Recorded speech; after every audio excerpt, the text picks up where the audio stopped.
Bismillahirrahmanirrahim. Assalamualaikum. Nama saya Muhammad Farhan bin Ahmad daripada kos SCD 4B. Saya daripada IKMC.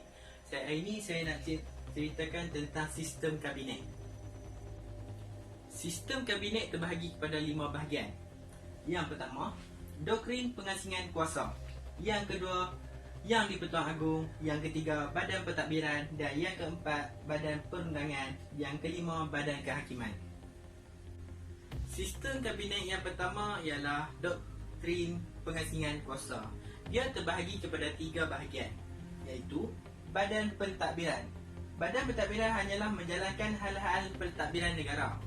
Yang kedua, Badan Perundangan. Badan Perundangan ini berkuasa membentuk rang undang-undang. Dan yang ketiga, Badan Kehakiman, berkuasa mentafsir undang-undang dan menjalankan kehakiman. Yang kedua ialah Yang di-Pertuan Agong. Peranan Yang di-Pertuan Agong ialah melantik Perdana Menteri, mempersetujui atau tidak permintaan untuk membubarkan Parlimen. Yang ketiga, melantik Jemaah Menteri. Dan yang keempat, punca kuasa eksekutif. Yang di-Pertuan Agong YDPA dilantik dalam kalangan 9 orang Raja Melayu, dipilih oleh Majlis Raja-Raja, mempunyai kuasa dalam persekutuan dan tidak boleh didakwa di mana-mana mahkamah kecuali Mahkamah Keras. Memegang jawatan selama 5 tahun, boleh meletak jawatan sebelum tamat tempoh perkhidmatan dan boleh dipecat daripada jabatan oleh Majlis Raja-Raja. Perkara yang tidak boleh dilakukan oleh YDPA menurut Perkara 34 Perlembagaan Persekutuan Malaysia, tidak boleh menjalankan tugasnya sebagai Raja di negeri Baginda kecuali tugas-tugas Baginda sebagai Ketua Agama Islam. Sistem yang ketiga ialah Badan Pentadbiran. Badan Pentadbiran diketuai oleh Yang di-Pertuan Agong dan yang diikuti Kabinet atau Jemaah Menteri dan Perdana Menteri. Badan Pentadbiran. Kabinet atau Jemaah Menteri ialah badan pembuat dasar tertinggi negara yang melaksanakan kuasa eksekutif yang dipegang oleh Yang di-Pertuan Agong.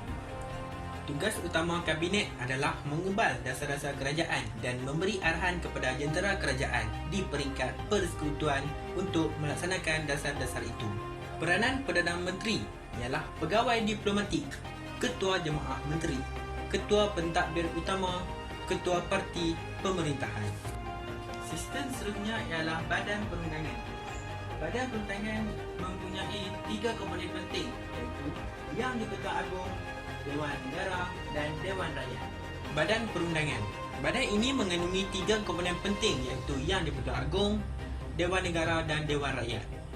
Dewan Negara, dewan tertinggi dalam badan perundangan di Malaysia, membahas rang undang-undang, memastikan kepentingan kerajaan negeri, terutama negeri yang kecil, terjamin.